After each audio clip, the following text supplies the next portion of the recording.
कि I.N.D.I.A गठबंधन का क्या कोई भी दल आकर के इसके ऊपर सार्वजनिक तौर पे माफी मांगेगा? और अगर नहीं मांगता है तो क्या इस बात का प्रमाण नहीं मान लेना चाहिए कि INDIA गठबंधन का ये विचारधारा ही है कि हम सनातन को इरेडिकेट कर देंगे? क्योंकि वहां का जो टॉपिक ऑफ डिस्कशन था वो तो था इरेडिकेट सनातन धर्म, और इरेडिकेट का शाब्दिक अर्थ होता है जड़ से समाप्त कर देना।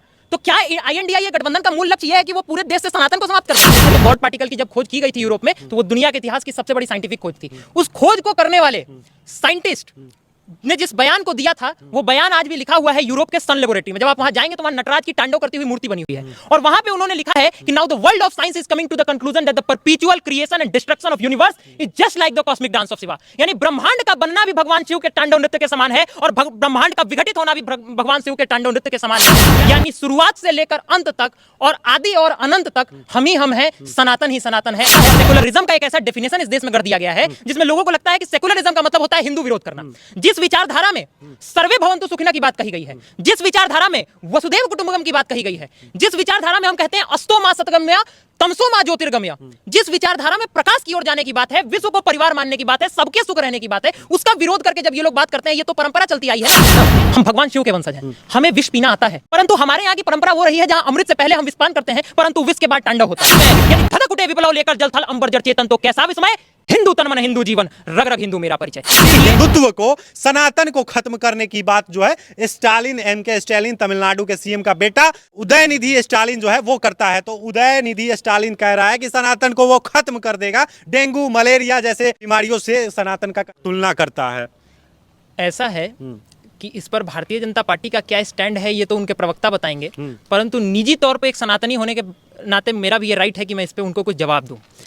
और उन्होंने जो बात कही है बिल्कुल इस तरीके से है कि जिस तरीके की तुलना उन्होंने की है, उन्हें समझना चाहिए। पहले तो पता चल जाता है, हमारे यहाँ माता पिता कहते हैं कि नाम के हिसाब से व्यक्ति अपने जीवन में काम करता है, वो तो उनके नाम से ही पता चलता है कि उनका नाम स्टालिन है, तो किस तरह के गुण उनके अंदर पाए जाएंगे इस पे मैं कुछ कहना नहीं चाहता।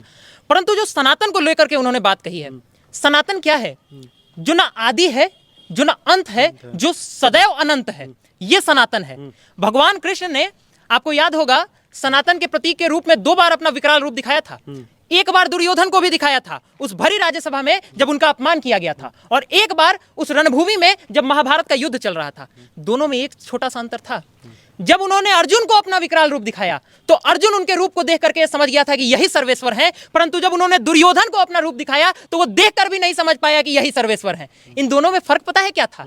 उसके पास गीता का ज्ञान था, उसके पास सनातन का विचार था, और इसके पास विचार की कमी थी, संस्कार की कमी थी। बात केवल यही है। तब कभी लिखा था राष्ट्रकवि दिनकर ने कि दृग हूं तो दृश्य अकांड देख, मुझ में सारा ब्रह्मांड देख, पद के नीचे पाताल देख, अंबर में कुंतल जाल देख, और ये देख जगत का आदि सृजन, यह देख महाभारत का रण, मृतकों से पटी हुई भू है, पहचान कहां इसमें तू है। सनातन वो है जो शुरुआत भी करता है, सनातन वो है जो अंत भी करता है, और इसका प्रमाण केवल मैं नहीं देता हूं। दुनिया के इतिहास के सबसे बड़े साइंटिफिक खोज कौन सी है? 21वीं सदी के नजरिए से देखें तो गॉड पार्टिकल की जब खोज की गई थी यूरोप में, तो वो दुनिया के इतिहास की सबसे बड़ी साइंटिफिक खोज थी। उस खोज को करने वाले साइंटिस्ट ने जिस बयान को दिया था, वो बयान आज भी लिखा हुआ है यूरोप के सन लेबोरेटरी में। जब आप वहां जाएंगे तो वहां नटराज की तांडव करती हुई मूर्ति बनी हुई है, और वहां पे उन्होंने लिखा है कि now the world of science is coming to the conclusion that the perpetual creation and destruction of universe is just like the cosmic dance of Shiva. यानी ब्रह्मांड का बनना भी भगवान शिव के तांडव नृत्य के समान है, और ब्रह्मांड का विघटित होना भी भगवान शिव के तांडव नृत्य के समान है। यानी शुरुआत से लेकर अंत तक और आदि और अनंत तक हम ही हम हैं, सनातन ही सनातन है। और वो जब इसकी तुलना मलेरिया से करते हैं तो मुझे ऐसा लगता है कि विज्ञान की पाठशाला में उनको 1-2 क्लासेस जा करके लेने की जरूरत है। इससे ज्यादा कुछ कहना इस पे सही नहीं है। लेकिन आप कह रहे हैं कि ना आदि है ना अंत है, सनातन का कोई अंत नहीं कर सकता है, सनातन धर्म जो है सबसे पुराना धर्म है। लेकिन इस तरीके का एक मुख्यमंत्री का बेटा, स्टालिन का बेटा जो है उदयनिधि स्टालिन कहता है कि सनातन को खत्म कर देंगे, और डेंगू मलेरिया इस तरीके के बीमारी, HIV एड्स जैसे बीमारियों से जो है उसको तुलना की जाती है। तमाम सनातनियों को जो है कैसा लगता होगा कि कोई इस देश में ये परंपरा रही है कि राजनीति का मतलब होता है सेकुलरिज्म का एक ऐसा डेफिनेशन इस देश में कर दिया गया है जिसमें लोगों को लगता है कि सेकुलरिज्म का मतलब होता है हिंदू विरोध करना।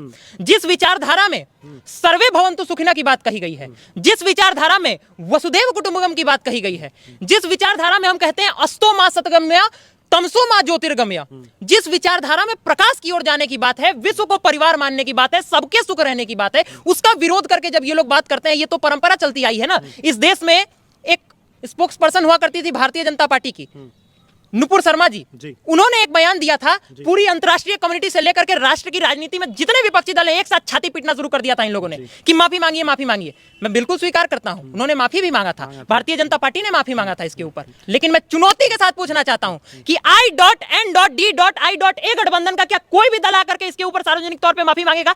और अगर नहीं मांगता है तो क्या इस बात का प्रमाण नहीं मान लेना चाहिए कि INDIA गठबंधन का ये विचारधारा ही है कि हम सनातन को इरेडिकेट कर देंगे? क्योंकि वहां का जो टॉपिक ऑफ डिस्कशन था वो तो था इरेडिकेट सनातन धर्म, और इरेडिकेट का शाब्दिक अर्थ होता है जड़ से समाप्त कर देना। तो क्या INDIA गठबंधन का मूल लक्ष्य यह है कि वो पूरे देश से सनातन को समाप्त कर देंगे? इस बात के ऊपर डिबेट होने की जरूरत है। मैं तो अनुरोध करूंगा भारत सरकार से भी कि इस तरह का कानून भारत में भी बनाया जाए कि जो लोग अपने आप को राष्ट्र की विचारधारा से ऊपर समझने लगे हैं और दूसरे धर्मों का अपमान करने लगे हैं, तो क्यों ना, मुझे लगता है कि जैसे प्रधानमंत्री जी ने कहा कि समय के साथ साथ बदलाव की जरूरत होती है और जो बदलाव के साथ नहीं बदलता उसको समय बदल देता है, तो क्यों ना इस देश के कानून में एक ऐसा भी कानून ऐड ऑन किया जाए कि ईश निंदा का कानून भारत में भी ऐड किया जाए और किसी के ईश्वर पे, किसी के मान्यताओं पे बिना जाने समझे, बिना कुछ समझे कुछ भी टिप्पणी कर देना अनअलाउड हो, अलाउड नहीं होना चाहिए। देश के जो है युवा संसद है और संसद भवन में भी बैठकर इसी प्रकार से अपने बुलंद आवाजों से लोगों का मन मोहते हैं और तमाम लोग को जो है जवाब देते हैं। और आज कहीं ना कहीं सनातन धर्म से ताल्लुक रखते हैं, सनातनी है ये, और सनातन के खिलाफ जो है गलत आवाजें जो है आप नहीं सुनना चाहते हैं। पूरा देश नहीं सुनना चाहता है, पूरा देश अभी इस विचारधारा में है। देखिए, हमारी तो परंपरा रही है ना, हम भगवान शिव के वंशज हैं, हमें विष पीना आता है, परंतु विष हम एक सीमा तक पी सकते हैं। विष पीने के बाद जो होता है वो बर्दाश्त कर पाना किसी के लिए संभव नहीं है। अब इसे आप क्या समझेंगे मुझे नहीं पता, क्योंकि इस देश में बयानों को तोड़ मड़ोड़ के भी NSA लगा दिया जाता है, परंतु हमारे यहाँ की परंपरा वो रही है जहां अमृत से पहले हम विषपान करते हैं, परंतु विष के बाद तांडव होता है। इसलिए मेरा अनुरोध रहेगा कि विष पीने पे इतना भी मजबूर न किया जाए कि आने वाला वक्त तांडव का हो। क्योंकि कभी स्वर्गीय अटल बिहारी वाजपेयी जी ने लिखा था कि मैं शंकर का वह क्रोधानल कर सकता जगती छार छार, डमरू की प्रलयंकर ध्वनि हूं नचता जिसमें भीषण संहार, रणचंडी की अतृप्त प्यास, मैं दुर्गा का उन्मत्त हास, मैं यम की प्रलयंकर पुकार जलते मरघट का धुआंधार। फिर अंतरतम की ज्वाला से जगती में आग लगा दूं मैं, यदि धधक उठे विप्लव लेकर जल थल अंबर जड़ चेतन, तो कैसा विस्मय, हिंदू तन मन हिंदू जीवन, रग रग हिंदू मेरा परिचय। इसलिए न यम को आने देने की नौबत आने पर मजबूर करना चाहिए, न उस तांडव के नौबत आने पर मजबूर करना चाहिए। तो ये देश के युवा सांसद आदित्य राज थे और ये कैसा बोलते हैं, किस तरीके से अपने सनातन धर्म के लिए लगातार आवाज उठाते हैं। तो कैसा लगा ये वीडियो कमेंट बॉक्स में जरूर बताइएगा। और यूट्यूब पे देख रहे हैं तो सब्सक्राइब कर लीजिए, लाइक कर लीजिए, शेयर कर लीजिए, और फेसबुक पे देख रहे हैं तो फॉलो जरूर कीजिएगा। तब तक के लिए धन्यवाद।